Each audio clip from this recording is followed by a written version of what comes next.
The recognized Shia religious authorities in Najaf, Iraq, are 4. Ali al-Sistani, Iranian; Muhammad Saeed al-Hakim, Iraqi; Bashir al-Najafi, Pakistani; and Ishaq Fayyad, Afghani. Calls to support the protesters in Iraq came from other Shia clerics from outside this circle of 4. Grand Ayatollah Hassan al-Musawi posted an anti-Iran and anti-Velayati fiqh message titled, "A Message to Ali Khamenei," in which he asked the Iranian supreme leader to leave Iraq alone, stop looting its wealth and stop supporting the militias. Musawi explained that Iraq is not like other countries, for it rejects all forms of Iranian hegemony. He said the Iran-Iraq War of 1980–88 had left deep wounds in Iraqi hearts and that the religious parties that had been fighting with Iran had no popular bases in Iraq, and were it not for Iran's direct support, those parties would not have any legitimacy to dispose of Iraqi blood and wealth.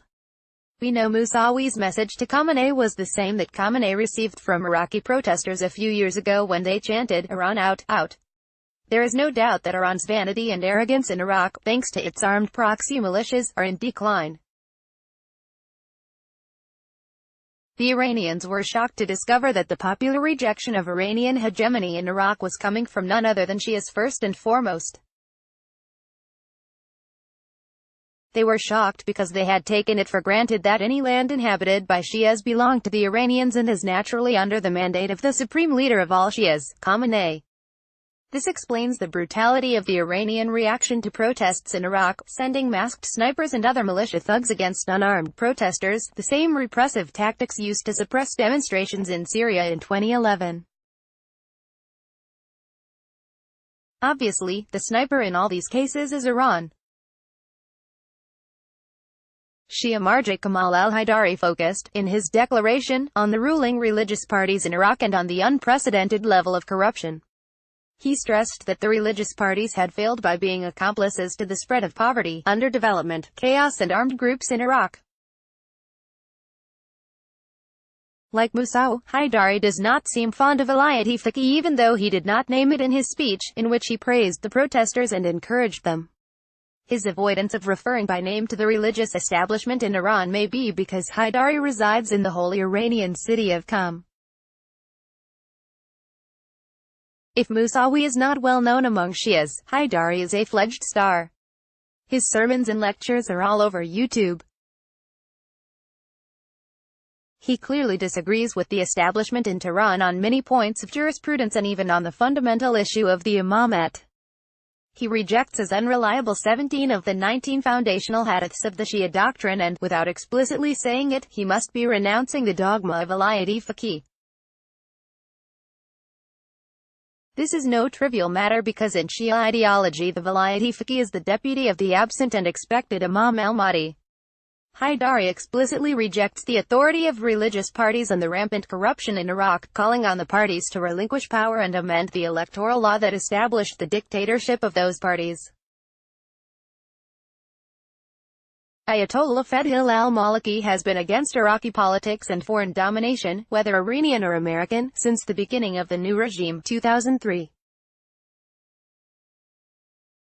He did not return to live in Iraq. At every Iraqi vote, he called for the election of the most impartial and experienced candidates or to prohibit the elections altogether. Maliki is an influential preacher and an accomplished orator, known for his sophisticated style and language. Still, he does not have as many followers as other Shia Marja. Maliki is one of very few clerics who reject the institution of the Marja and its direct intervention in politics, by supporting the rule of the religious parties. However, he, too, refrained from directly naming it in his support message to the demonstrators. Nevertheless, he clearly alluded to it when he openly rejected the slogan set by the Marja to justify its members' appointment to major positions, and that an experienced person should not be tested. Perhaps the strongest sermon that preceded the demonstrations was the Friday sermon given by Qudar al-Husseini at al-Shuyuk Market.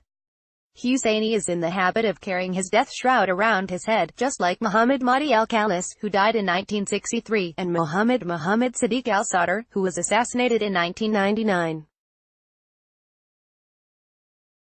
His speech was at the height of revolutionary incitement against all religious parties. He named the parties and groups in his speech. Most preachers refer to them through generalities. Husseini blamed the Badr, Sirun, state of law and Hikmah parties for the deteriorating situation in Iraq, insisting that he does not exclude any of them. However, we heard news that Husseini had been demoted from his rank as a Friday preacher. He is said to belong to the Sadrist movement, as evidenced by him saying, "I am afraid you, too, support the government," and mentioned al-Ahr and Sirun. Al-Ahr is the Sadrist bloc in parliament, and Sirun is the general electoral bloc of the Sadrists and other groups, including the Iraqi Communist Party. What is striking is that none of these clerics could be seen at the demonstrations in Baghdad and the other districts. Most of the demonstrators were people born in the mid and late 1990s. What can be concluded from